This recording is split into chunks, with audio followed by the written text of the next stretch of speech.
Anyway, turn it on. It's on. You go, Ronnie. Okay, so spontaneity, as I was saying a few minutes ago, no notes or anything like that.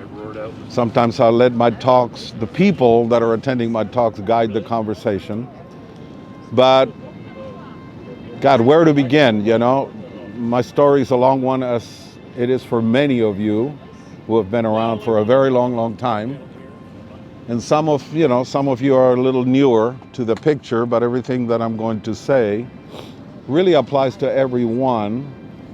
And it's a personal point of view that I'm, mainly sharing on what I've seen in nearly 45 years now of kiting, both in kite making. My talk really is about, kite making, kite flying in general. 2 lines, 1 line, 10 lines, it doesn't matter. Oh, I'm all about performance. I'm coming at it from a musician's point of view. So my main concerns are always the music part of what I see. Sometimes I'm on a single line field performing, doing something, or part of a show, or showing kites, and I hear music from the adjacent field, from the sport kite field, and every now and then I'll walk there and I see a definite connection between the music, the flyer, and the kite. But I also see a great deal of someone flying to their favorite rock and roll song, okay? And I see no connection in the lines, in the kite, or the whole performance as a whole. Part of my opinionated, so to speak, view is growing up watching performers, watching skaters, watching dancers do indoor flying in the early days of indoor flying in Wildwood, New Jersey. I couldn't believe what I was seeing. Then came along Mark Ricketts, Spider, lots of people from Wisconsin, different places, taking kites to the level of Cirque du Soleil, so to speak, okay?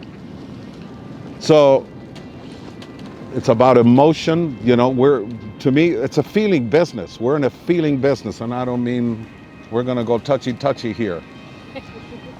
We have to find a way to express a statement, whether it's with a collection of your kites that you build or how you perform in that field. What is it that you're doing with those 2 lines or 4 lines, and how it transcends to an audience? I'll make a statement here that really defines the whole thing to me, okay?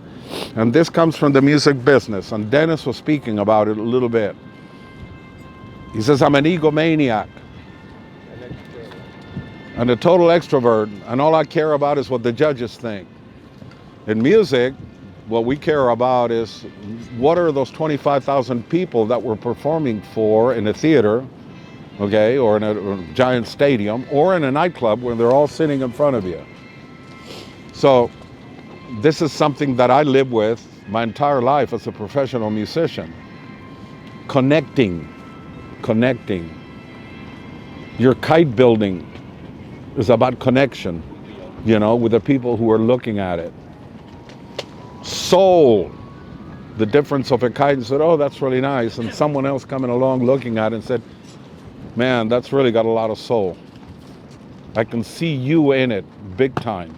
Not just by your signature, which many of us have developed a signature with kite making, but the same thing can happen with performing with sport kites, where people don't even have to be near you and they know it's you flying. And the reason for that, you've taken something that you do, a little shtick, whatever that might be, that makes it you forever, that people can identify with. Okay? That's your thumbprint. That one is the easiest to achieve. That's all about repetition. You find something and you milk it for all it's worth. And you keep going and going. I remember in the early days, I had Scott Hampton at my house for a week. And he was just kind of getting going.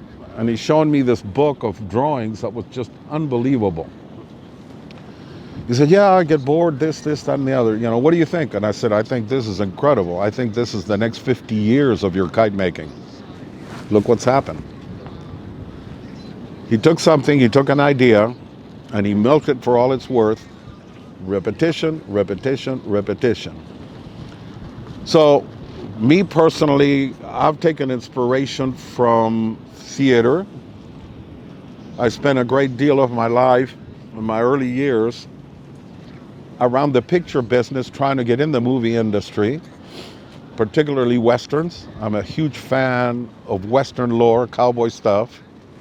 I participated back then in many stunt groups, parade groups, six-gun shows, all that sort of stuff, rodeo, which got a little bit heavy for me, and I got hurt quite a bit. I said, there's got to be an easier way to do this. And along came music, you know. So we started doing that, felt that it was a little bit safer. So, pantomime.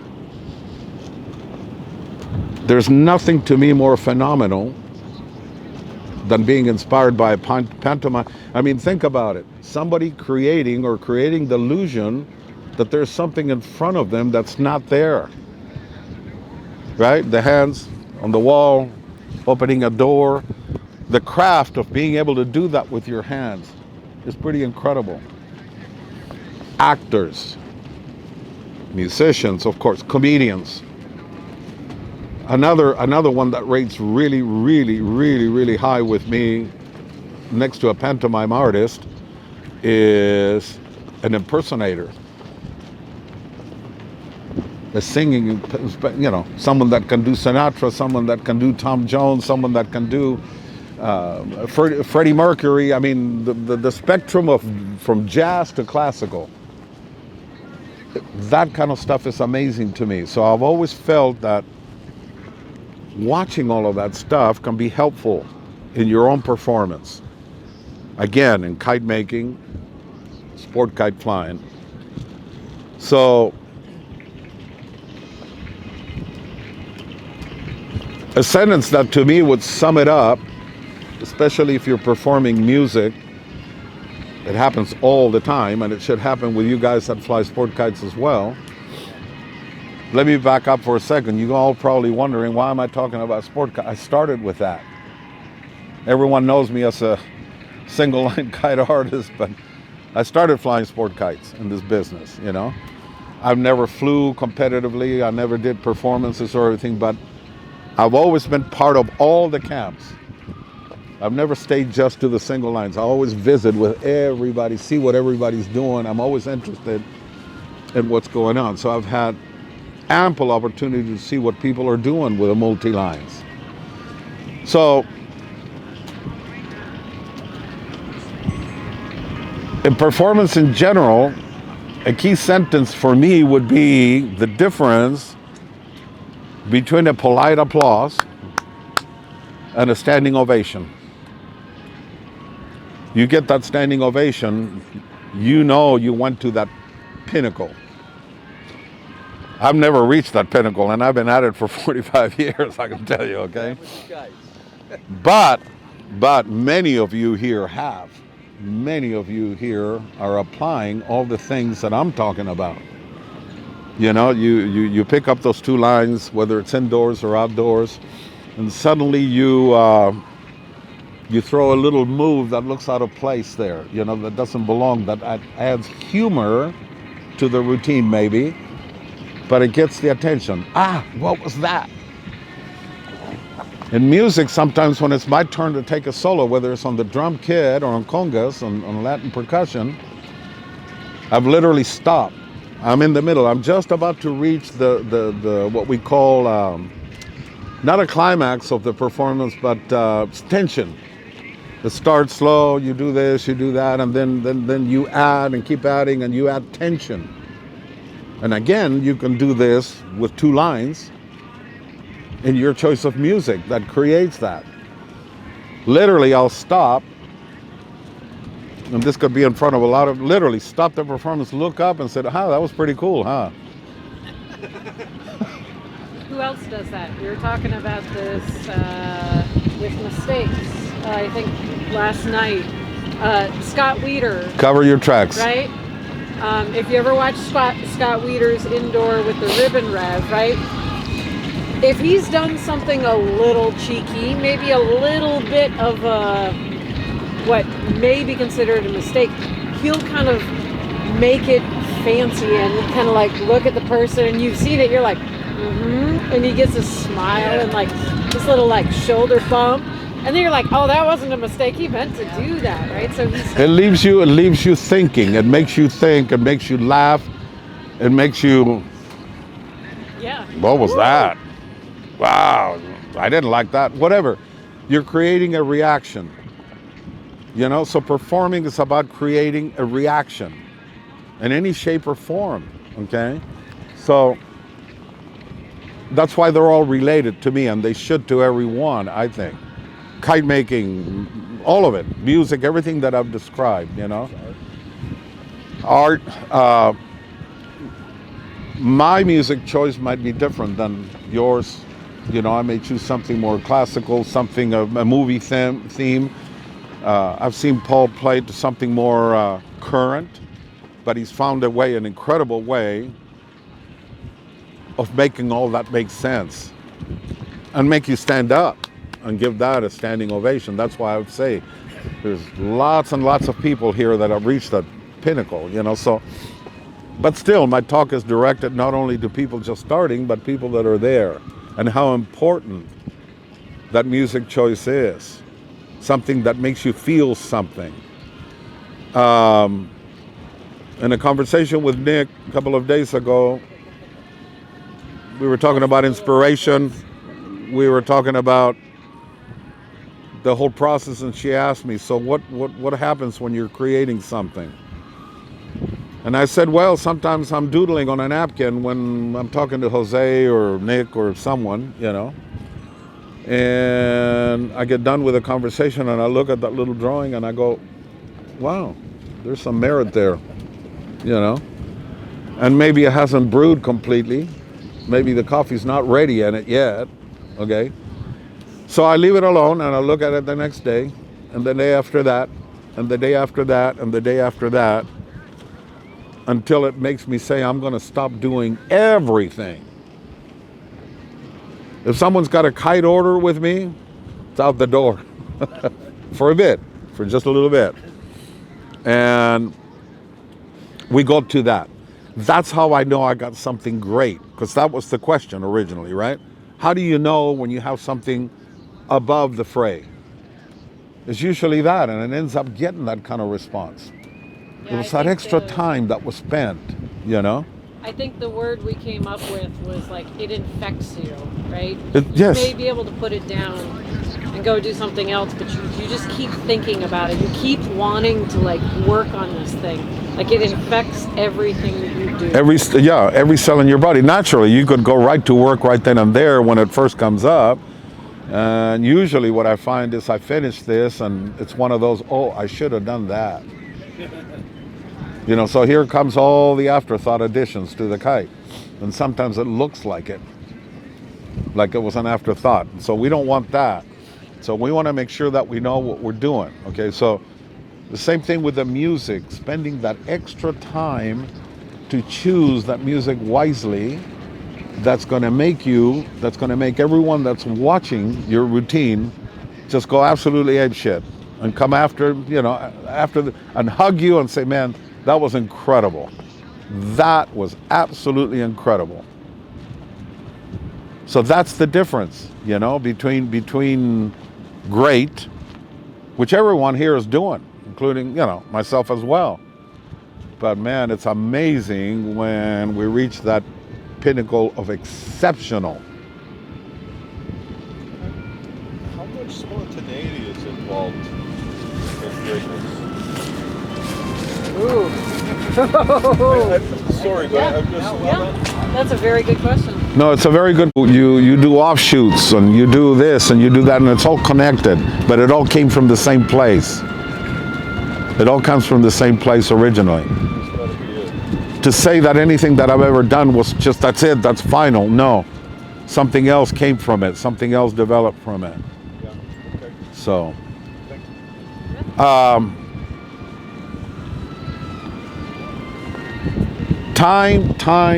spend time, choose that music wisely.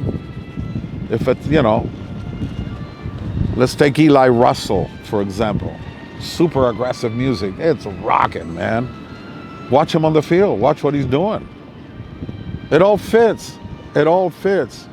An example of that little torque on that little thing. I've seen Paul indoors do some things that are very cool, that are spontaneous, and they may not have been originally a part of the routine, but it's a little body language move that separates the whole thing. It gets my attention, for sure, because it's all about the subtlety sometimes with me as well, those little details. So what made that better than that? There was a little extra thing done on that one that got my attention, So this talk is really about thinking a little bit deeper, than just being spontaneous, being creative, but at the same time choosing very, very, very carefully that piece of music. So I leave you with, is there questions?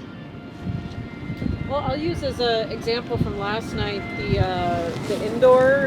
Anyone that's watched it, if you've seen like Donna Wentz pterodactyl routine, right? A lot of us here in the Northwest, we've seen it a lot of times.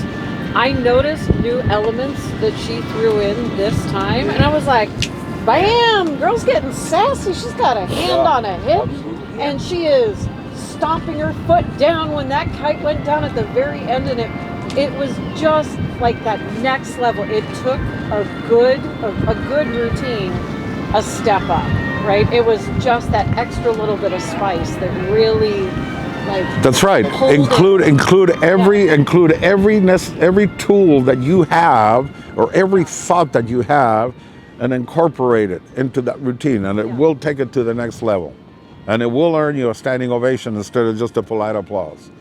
And that's the difference to me. And it happens, people. I'll be playing with my band in a small club, and boy, there's nothing worse than seeing a couple of people walk out. Maybe they walked out because they had no time. It's a dinner house, whatever, they're walking out, they're done. And the guys in the band will say, hey man, we're cooking, sounds great. I said, yeah, I know it sounds great, but we're not connecting. Everybody gets upset. What do you mean we're not connecting? I said, man, you guys are so into what you're doing, and I'm busy. I'm on percussion. I'm decorating the music. I got an instrument in this hand, another one in this one. I'm up, I'm down, I'm sitting down, I'm on the timbales here, I'm here playing metal. I'm in a sandbox full of toys. So I'm busy, but for some reason I still have time to pay attention to the audience, because that's very important to me. So you can see where my thoughts are coming from. I'm constantly looking for that. So when I come here to do this, and sometimes, and again, it's a matter of opinion, it's not intended to be an offensive thing at all, A great many of the times I see something even bigger, but other times not so much. What could happen to make that as good as that, So the connection thing.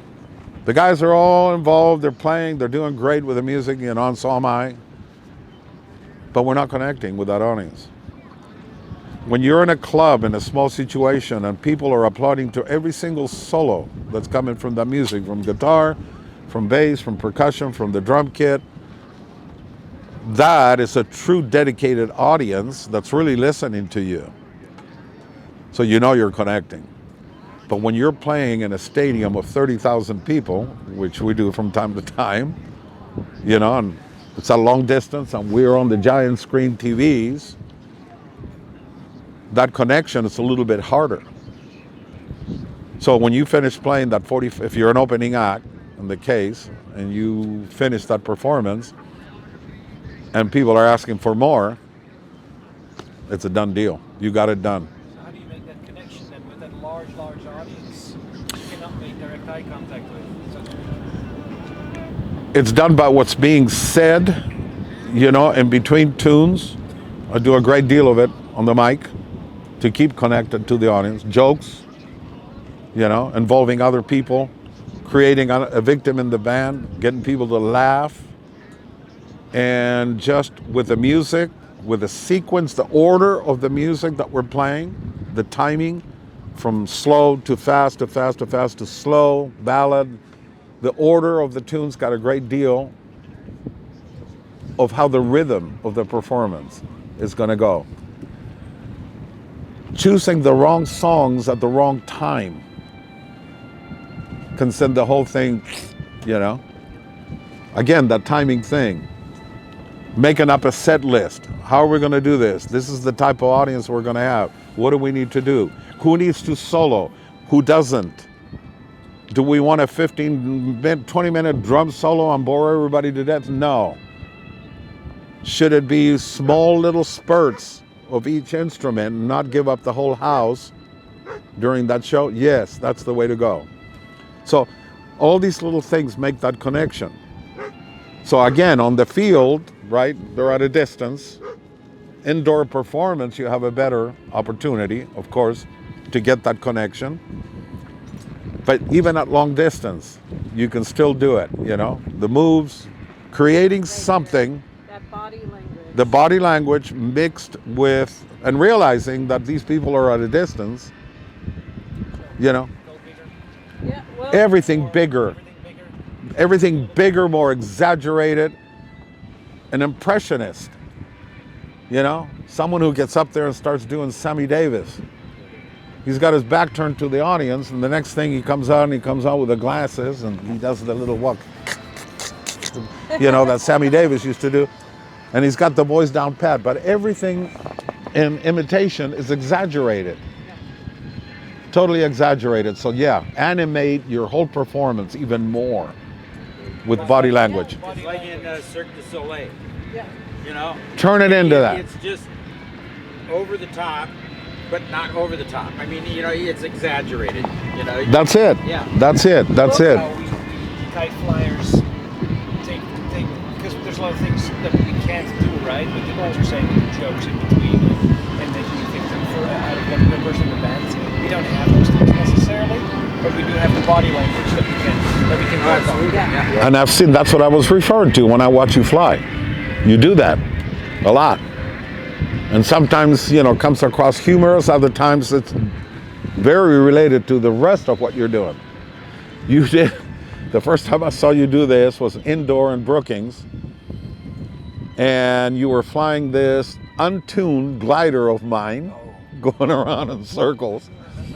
And and you did something in spite of the difficulty of doing that, because you could only go one way. The whole thing was leaning for right turns, no left turns. And yet you stayed there, and then you started adding body language and all these little gestures that I thought were clever as hell. And it hid the struggle. It hid the struggle completely. You covered the tracks completely with that. So again, from greatness to exceptional. Having been in trouble on stage often enough to know how to camouflage, right? Exactly. You make a mistake in music, do it again. Yep. You're playing wrong note, play that wrong note again. Our guitar player is really noted at that. He'll play and he'll sour note. Sometimes he starts tuning his guitar with a electric tuner, digital tuner. And he finished his drums, and I said, "You're still out of tune." I almost got perfect pitch, which is a curse for me. So when I hear instruments slightly out of tune, it's like nails on a chalkboard for me, okay? So I said, "Your E string is out of tune." I said, "Dude, what are you talking about?" "Well, give me the harmonic." Harmonic is you barely touch the string and you pluck on it and you hear ping, ping, and you hear it vibrating. Wah, wah, wah, wah, wah, wah, wah, wah. That's it, it's out of tune. He said, "Yeah, you're right, it's out of tune." So, but what he does, he'll hit a wrong thing, and this is really funny. He'll stick his finger somehow, or the tip of his finger, on the neck of the guitar, right where that note was supposed to be handled. And we keep playing, I'm vamping on what we're doing, and he just kind of makes it look like his finger is stuck right there. You know, and he's looking at all the rest of us. And you hear this, and we're vamping, we're playing. It's funny as hell when he does it. That's spontaneity, right? Knowing, and that's what pantomime artists have. That's what actors have. That's what impressionists have. And that's why I take so much notice of them. I've learned millions of things from them that I've applied to what I do, which is just kite making, but also in music. So, any other questions? In a band environment, so who calls the shot? I mean, you say that you were trying to read the audience, but who decides? Okay, let's go do this. Somebody got to say, who is the conductor? It gotta be one person. We're sort of democratic. Richard, our keyboard player, kind of leads and does mic, and so do I. Sometimes Richard's on another planet, and we all know it, and so it comes to me, So I'm leading from the back, so to speak. I'm not front line, I'm back line. So, but it still works. I'm loud. Just real quick, that question, for those of you also interested in team and partner dynamic stuff, like how you pick a leader, the 11 o'clock chat. There's a lot about that. Yeah. But as far as what happens musically during that performance, it happens spontaneously, and the band's been together 50 years, over 50 years. We do this stuff in our sleep. On our worst night, we can still pull it off, So spontaneity, we're listening to each other, visual, we're looking at each other, communicating visually. I know exactly what the drummer is going to do. He knows exactly what I'm up to when I'm doing percussion. And the same thing with all the rest of the instruments. So in a way, that's kind of similar after a while with team flying, wouldn't it be? Right? You've done the routine a million times, so you pretty much, someone's calling the shots, I know. But you pretty know. Not necessarily to lead, just to keep people in line, so to speak. It's just it's not the main inducer. It's just the reinforcement. Just say this is coming. Just remember to do your thing. That sort of thing. But after you've been flying with a team for the amount of time these guys have, they know the routine. They could do it without a call, even probably, right? Eventually. Yes. Right. So. You can see the connection, between being a musician, being an artist, being an actor, all these things that I mentioned, and how they actually relate to all of this so greatly, or can, if it hasn't. Okay, so I'll leave you, unless there's any other questions, with that same thought again. The difference between a polite applause and a standing ovation. Think about all that's in between those 2 points and work on everything that's in between. And you'll go from this and you'll reach this if you keep that in mind. And then it just becomes an everyday natural. That's the way the kites come out without even trying. That's the way your routines come out without even trying. That's how you perform with a team without even trying. That's how I've come to analyze all of this stuff, and it's so related.